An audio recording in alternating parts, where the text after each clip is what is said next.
Hello friends, तो Avengers doomsday के चारों ट्रेलर्स तो आ चुके हैं, लेकिन इंटरनेट तब फट गया जब रूसो ब्रदर्स ने ये कहा कि ये एक्चुअली में 4 ट्रेलर्स नहीं थे, मतलब कि 4 टीजर्स नहीं थे, ये 4 अलग अलग स्टोरीज थी। ये वो 4 क्लूज थे जो हमें कहीं ना कहीं डूम्सडे की तरफ लेकर जा रहे हैं।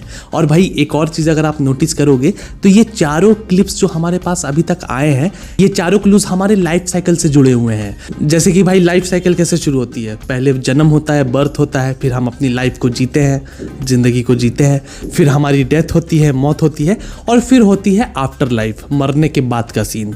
और इन चारों लाइफ साइकिल्स को इन 4 अलग अलग क्लिप्स में सिग्निफाई किया गया है, इनको सिंबॉलिकली रिप्रेजेंट किया गया है।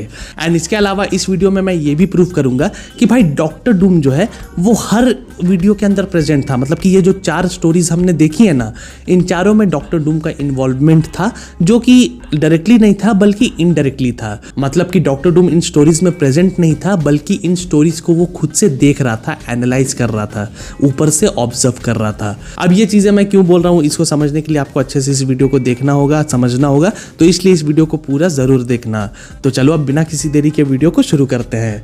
तो दोस्तों सबसे पहला ट्रेलर था स्टीव रॉजर्स का। यहाँ Avengers theme single piano note पे प्ले हो रही है, लेकिन जैसा कि मैंने कहा कि डॉक्टर डूम इन सभी स्टोरीज को ऑब्जर्व कर रहा है। तो जब ये स्टीव रॉजर्स का ट्रेलर शुरू होता है तो पहला शॉट जो है वो ग्राउंड से ऊपर की तरफ राइज करता है। मतलब कि ये जो शॉट है वो नीचे से ऊपर की तरफ जा रहा होता है, और देखने में ऐसा लगता है कि स्टीव को शायद कोई हायर पावर ऑब्जर्व कर रही है। और भाई इस डिटेल को याद रखना, बाद में काम आएगी, ठीक है। लेकिन यार आगे बढ़ने से पहले एक इंटरेस्टिंग चीज है जो पहले मिस कर दी थी हमने, लेकिन अभी बहुत सारी थियरीज आ रही हैं जो इस चीज को जस्टिफाई कर रही हैं। तो देखो इस स्टीव रॉजर्स वाले ट्रेलर में एक ग्रेवल रोड हमें देखने को मिलता है, और साइड में कुछ और भी रोड्स हैं जो फील्ड के थ्रू जा रही होती हैं। अब वैसे तो ये किसान का बगीचा ही देखने को मिल रहा है, लेकिन अगर हम इसे सिंबॉलिकली देखें तो ये टाइमलाइन के ब्रांचिंग पाथ्स को भी रिप्रेजेंट कर रही है। जैसे कि स्टीव जब पास्ट में रुक गया तो उसने एक न्यू टाइमलाइन क्रिएट कर दी, और शायद ये वही वाली रियलिटी है जिसे हम देख रहे हैं। मतलब कि वो जो न्यू रियलिटी स्टीव ने क्रिएट की थी उस वाली रियलिटी को हम लोग देख रहे हैं, ठीक है। लेकिन दोस्तों यहाँ पे एक ट्विस्ट है, ये जो मोटरसाइकिल हम देख रहे हैं ना वो एक ग्रेवल रोड पे है। और एंड गेम में जब हमने स्टीव के घर को देखा था 1940s में, जब वो पास में रुक गया था, तो वो एक क्लियर पेव्ड स्ट्रीट था, ठीक है। वहाँ पे कोई ऐसे ग्रेवल रोड हमें देखने को नहीं मिला था। एंड उसके अलावा ये जो बाइक हम देख रहे हैं, तो भाई इसकी गहराई में जब मैं गया, और बहुत सारे थियरीज भी चल रहे हैं इंटरनेट के ऊपर, तो यार बहुत सारे लोगों ने इस बात को पॉइंट आउट भी किया है कि ये जो हम मोटरसाइकिल देख रहे हैं ना, ये मोटरसाइकिल शुरू ही हुआ था 2008 से 2009 के बीच। और हम तो भाई जानते हैं कि स्टीव रॉजर्स 1940s में रुक गया है, तो 1940s के टाइमलाइन में ये वाली बाइक आई कहाँ से? कहीं ऐसा तो नहीं कि वो जो नई टाइमलाइन क्रिएट हुई थी वहाँ पे टाइम कुछ अलग ही तरीके से चल रहा है, वहाँ पे ये बाइक जल्दी इंट्रोड्यूस हो गई। अब हाँ, सुनने में अजीब लगता है, लेकिन ये चीज़ पॉसिबल है, ठीक है। क्योंकि हमने फैंटास्टिक 4 में भी देखा है कि ये लोग पीछे ही देख रहे थे, टाइमलाइन पीछे की थी, लेकिन वहाँ पे सारी चीज़ें एडवांस थी। मतलब कि अलग अलग टाइमलाइन में अलग अलग चीज़ें एग्जिस्ट कर सकती है, और ये तो स्टीव ने एक अलग टाइमलाइन बना दी ना भाई। तो अब जब टाइमलाइन अलग हो चुकी है तो चीज़ें भी वहाँ अलग तरीके से मूव ऑन करेंगी। जो चीज़ें हमारी दुनिया में 2008-9 में आई है, वहाँ दूसरी टाइमलाइन में 1940s में ही एग्जिस्ट कर रही थी। तो ऐसा हो सकता है, कोई बड़ी बात नहीं है। लेकिन अब अपने मेन टॉपिक पे वापस आ जाते हैं। तो इस ट्रेलर के अंदर, इस पर्टिकुलर क्लिप के अंदर हमें स्टीव को एज अ फादर दिखाया गया है। वो अपने एंड गेम वाले सूट को भी लॉकर में बंद करके रख देता है, जो कि सिंबॉलिकली ये बताने की कोशिश कर रहा है कि उसकी वॉर अब खत्म हो चुकी है।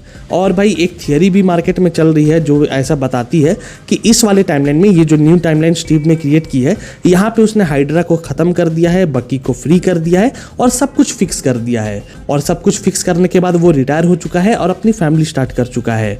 लेकिन भाई इसी वजह से एक और बड़ा टाइमलाइन स्प्लिट हुआ यहाँ पे, और ऐसा हो सकता है कि ये वो रियलिटी है जहां से डॉक्टर डूम भी ओरिजिनेट हुआ था। जिसका मतलब ये है कि स्टीव रॉजर्स के पास में रुकने की वजह से जो नई टाइमलाइन क्रिएट हुई थी, उसी टाइमलाइन के अंदर डॉक्टर डूम का जन्म हुआ था। ये थियरी लिटरली इसी चीज को सजेस्ट करती है। अब देखो इस क्लिप के आखिर में हम देखते हैं कि स्टीव अपने बेबी को पकड़े हुए है, और ऊपर से एक डिवाइन लाइट आ रही है जो कि बिल्कुल रेनेसेंस पेंटिंग जैसे लग रही है।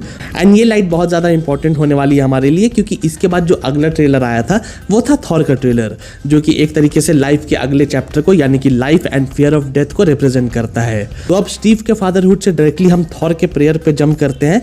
थॉर ऊपर आसमान की तरफ देखकर अपने ऑल फादर से बात कर रहा होता है, जिसका मतलब ये है कि वहां स्टीव का फादरहुड वहां पे खत्म हुआ और यहाँ पे थॉर का फादरहुड शुरू हो गया। एंड दोस्तों यहाँ पर थॉर की बेटी लव को लेकर भी एक क्रेजी क्रेजी थियरी चल रही है कि एक्चुअली में शायद यहाँ लव मरने वाली है। और देखो ये थियरी सही भी हो सकती है, क्योंकि एक्चुअली में लव को जो अपने पावर्स मिले थे वो इटर्निटी के वजह से मिले थे।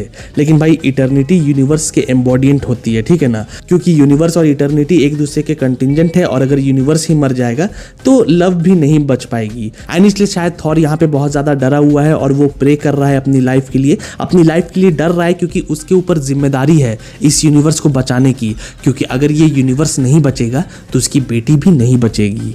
तो दोस्तों अब तक इन 2 ट्रेलर्स के अंदर हमने 2 साइकिल्स को देख लिया है। पहले ट्रेलर में बर्थ को देख लिया और दूसरे ट्रेलर के अंदर लाइफ को देख लिया, और डेथ का जो खौफ होता है, मरने का जो खौफ होता है वो भी देख लिया। जहां पे थॉर अपनी लाइफ की भीख मांग रहा होता है, अपनी जिंदगी मांग रहा होता है, वहीं से थर्ड ट्रेलर शुरू होता है जहां पे मैग्नेटो बोलता है death comes for us all. X mention का यहाँ पे डिस्ट्रक्शन हमें दिखाया जाता है। म्यूजिक भी एवेंजर्स थीम का नहीं बल्कि एक्समैन 2000 का एक रीमिक्स होता है। एंड यहाँ पे ये जो कैमरा एंगल है वो लो एंगल से ग्लाइड करता है, जैसे कि कोई ऑब्जर्वर सब कुछ देख रहा हो। जेवियर और मैग्नेटो साथ में चेस यहाँ पे खेल रहे होते हैं और मैग्नेटो ब्लैक किंग को उठा लेता है यहाँ पे, जो कि एक तरीके से एक्सेप्टेंस ऑफ डेथ को सिंबलाइज करता है। एंड फिर इस ट्रेलर के आखिर में हम साइक्लॉप्स को देखते हैं जो अपनी आंखें खोलता है और ऊपर की तरफ ब्लास्ट कर देता है।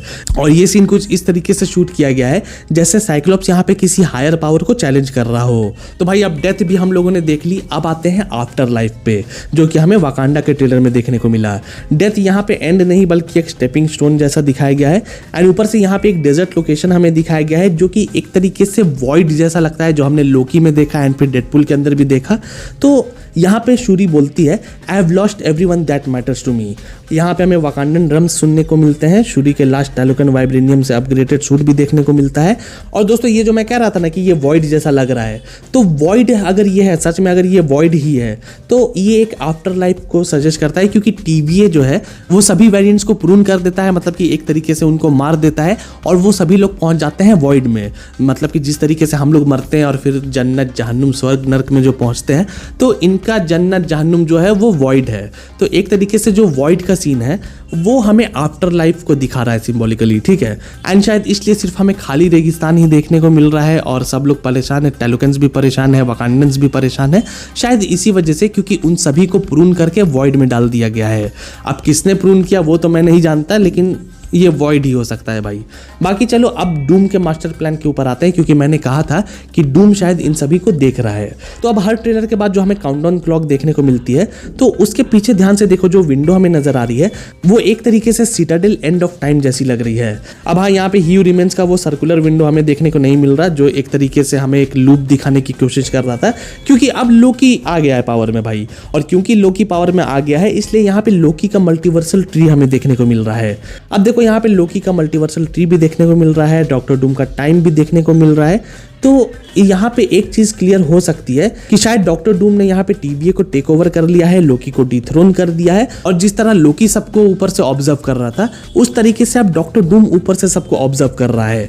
एंड शायद इसलिए स्टीव और थॉर के शॉट्स ऊपर से देखने को मिले हैं। एक्समैन का ट्रेलर एक पॉइंट ऑफ व्यू जैसा देखने को लग रहा है, और वाकांडा ट्रेलर टिल डाउन से स्टार्ट हो रहा है। मतलब कि हर ट्रेलर में एक विंडो है, क्योंकि शायद डॉक्टर डूम ऊपर से उसी विंडो से इन सभी स्टोरीज को देख रहा है। और हो सकता है कि आगे जाकर जो पहला ऑफिशियल टीजर ट्रेलर आएगा उसमें हमें ये चीज देखने को भी मिले कि डॉक्टर डूम किस तरह इन सभी पे नजर रख रहा है और टाइमलाइंस को बचाने की कोशिश कर रहा है या फिर उनको डिस्ट्रॉय करने की कोशिश कर रहा है। तो यार अब बस आज के लिए इतना ही। अगर आप लोगों को ये वीडियो अच्छी लगी हो तो जाने से पहले वीडियो को लाइक और चैनल को सब्सक्राइब भी जरूर कर देना। तो चलो अब मिलते हैं अगली वीडियो में, तब तक के लिए गुड बाय, टेक केयर।